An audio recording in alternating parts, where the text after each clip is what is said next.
tardes. ¿Qué tal? Bien, el placer de tenerlo. Muchas gracias por su tiempo para con nosotros, doctor. Bueno, tema, me imagino, por el cual todas las personas se deben dirigir hacia usted, el tema del aumento de los casos de los ataques de tos, la gripe, afecciones e infecciones respiratorias. Usted corríjame si dije algo que está mal, ¿eh?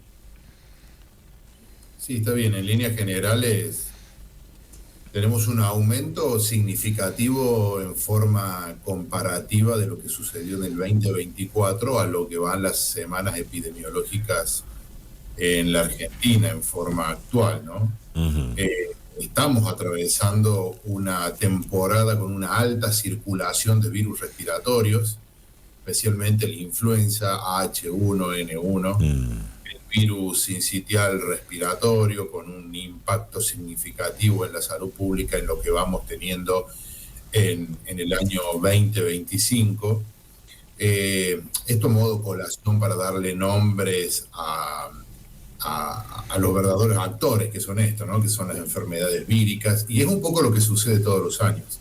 Todos los años, entre la semana epidemiológica tanto y tanto, a nivel mundial, la epidemiología de la salud, de la sanidad, se divide todo el año en semanas epidemiológicas, y nosotros sabemos que entre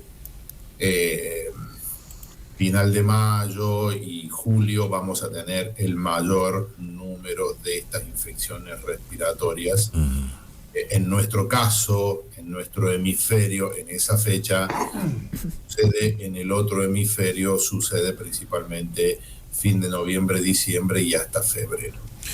Doctor, en algún momento alguien dijo por ahí, y quiero que esto usted lo asiente o lo desmitifique, que toser era bueno, saludable, porque el cuerpo expulsaba toxinas, se estaba purificando y limpiando. Ahora dicen que toser en el pliegue del codo sería lo más adecuado. ¿Cuánto favorece a esta limpieza si es que existe esto? Sí, o sea, la tos es un mecanismo defensivo del cuerpo humano. Uh-huh.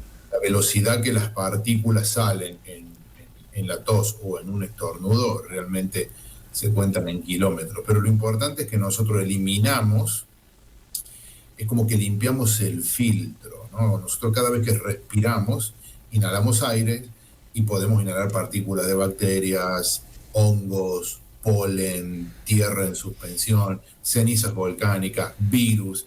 Nuestro cuerpo está preparado para tener un sistema de filtro que eso queda pegado allí.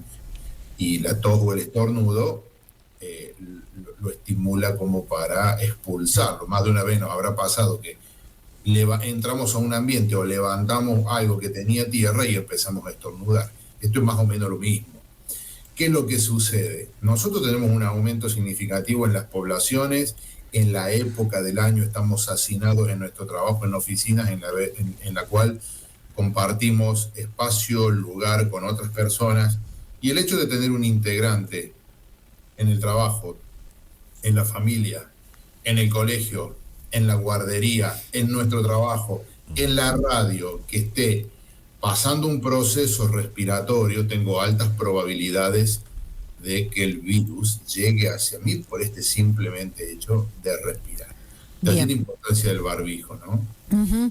De esa manera, doctor, de esa manera contrarrestamos los casos de enfermedades respiratorias, además del uso del barbijo, ¿con qué?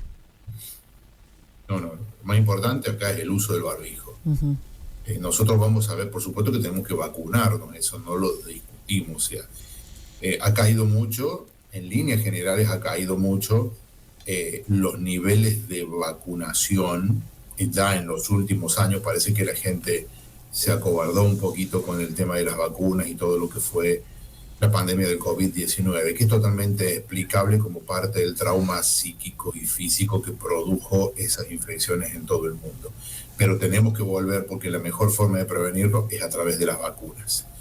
Y los factores son multifactoriales, ¿no? O sea, yo no quiero tener una infección respiratoria, bueno, tengo que cuidarme. Si yo me voy al trabajo ahora y estoy en una oficina relativamente pequeña, como sucede en muchos casos en gran parte de la administración provincial y la administración nacional, donde por ahí tenemos uno o dos compañeros o más de lo que deberíamos tener por los metros cuadrados en nuestra oficina de trabajo, tenemos que usar un barbijo. Y segundo, tenemos que evitar ir a trabajar bajo estas condiciones, porque ahí es donde se produce una transmisión, principalmente en los niños, principalmente en las escuelas, donde tienen un contacto y una interacción mucho más estrecha entre ellos, principalmente en las guarderías, que se dan besos, que se tocan, que comparten con los fuegos, que se llevan los fueguitos a la boca. Bueno, todo eso influye a la hora de llevar a la casa infecciones respiratorias, y que en la casa rápidamente, en unos cuantos días, tenemos la posibilidad de tener más infecciones. Bien, ¿qué se hace con los chicos? Por ahí esta mañana yo decía, doctor, por ejemplo, lo implementé con mis hijos, Sí. si está muy frío, si por ahí lo exponemos al tema de la moto. Sí. Y no llevarlos, si no tienen que examen, los obviemos, no los llevemos al colegio a los nenes, puede ser, o si están con algún síntoma mínimo, aunque sea algún nene, no vayan al colegio.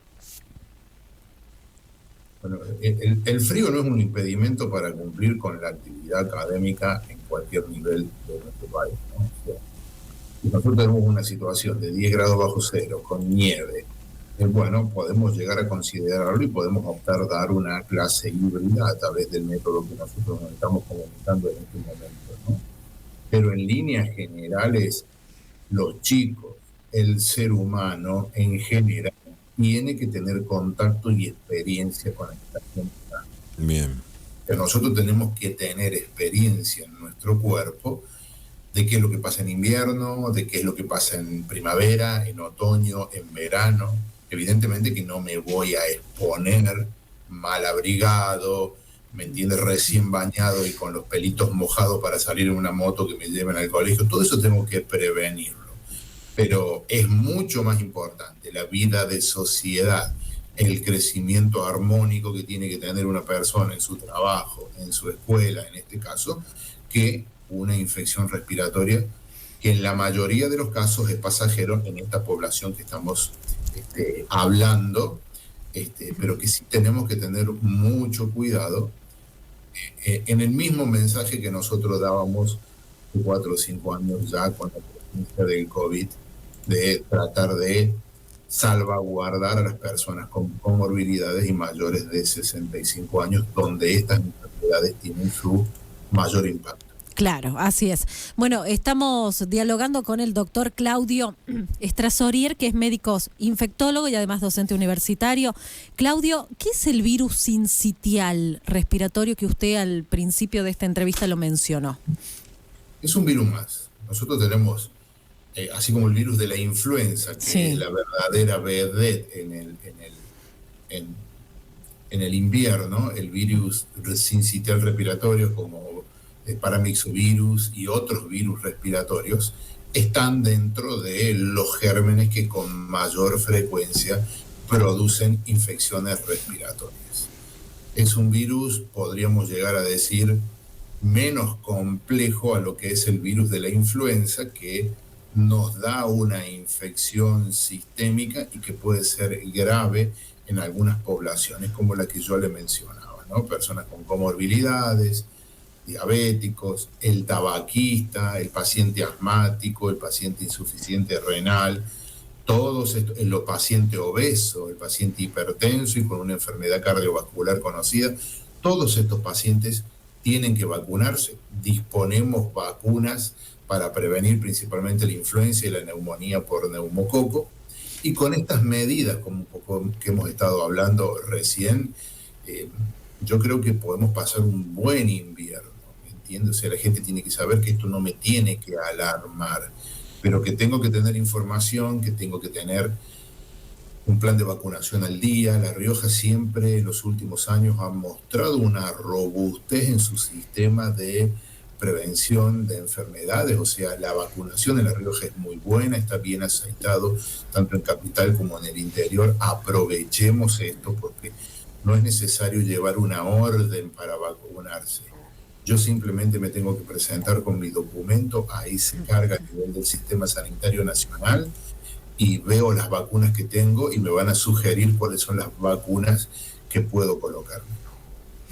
Bien, doctor, por último, agradeciéndole obviamente el tiempo que se ha tomado para con nosotros, ¿cómo vamos qué pasa con la gente que por ahí utiliza el tema de la calefacción o los aire frío-calor en casa y es como que se aclimata tanto que cuando sale a casa afuera por ahí termina teniendo algún tipo de problemas? En caso de que uno se hace por ahí medio adicto a esto, ¿se prefiere quizás una temperatura que sea un poquito más enlace entre una y otra? Digo, entre exterior e interior de casa. Bueno, es una buena pregunta, ¿no? Nosotros vemos estas situaciones de personas que duermen en un dormitorio pequeño con el aire acondicionado prendido, con una estufa, con un caloventor. Tenemos que tratar de erradicar o desmitificar la presencia de braseros en los domicilios. Seguimos teniendo casos de muertes por monóxido de carbono en nuestro país. No es aconsejable para nada dormir con un brasero cerca de un fuego encendido por esta situación, ¿no? Los gases que se eliminan y una muerte totalmente silenciosa que puede tener la persona.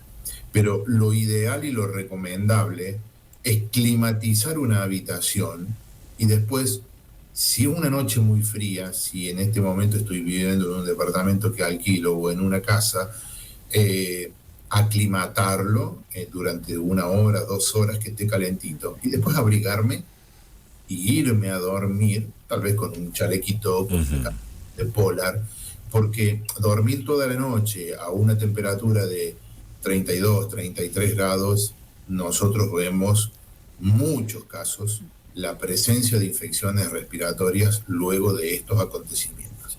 Y es más o menos lo mismo lo que sucede cuando yo viajo en el auto, ¿no? Pongo la calefacción, estoy un rato sin caliente y en un momento empiezo a transpirar y después comienzo con los síntomas. Al otro día o a los 2 días estoy teniendo síntomas de infecciones respiratorias. Bien, doctor, han incrementado los casos de neumonía también, ¿no? Y quizás en el último año, las muertes en adultos mayores, justamente por esta infección respiratoria, por la neumonía. Las neumonías pueden ser principalmente bacterianas o víricas. Sí. Tenemos en este año, de lo que va en el 2025, un aumento de internaciones, un aumento de casos reportados a través de la vigilancia epidemiológica que hace la provincia y que hace el país, y por consiguiente, al tener un mayor número de muertes, en un mayor número de casos, estamos teniendo un mayor número de muertes, pero no es una cifra alarmante. O sea, no hay que tomarlo así a la ligera esto. Una muerte duele, ¿no? Pero no es la situación que nosotros vivíamos hace 4 o 5 años, donde internábamos un paciente con insuficiencia respiratoria y el virus del COVID lamentablemente mataba al 90% de los pacientes adultos con comorbilidades. Tenemos un aumento, hay que consultar a tiempo, tenemos que buscar a nuestro médico de cabecera.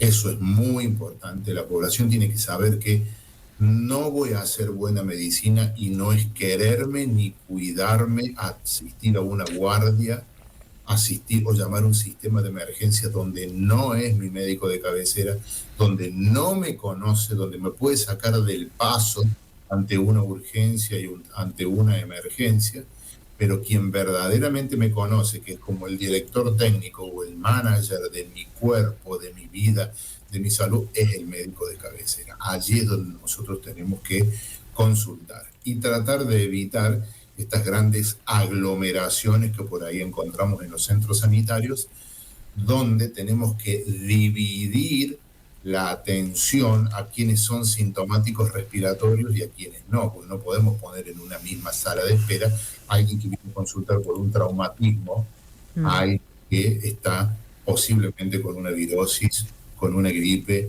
con una neumonía. Doctor, por su tiempo para con nosotros, muy amable, muchas gracias, que tenga linda jornada.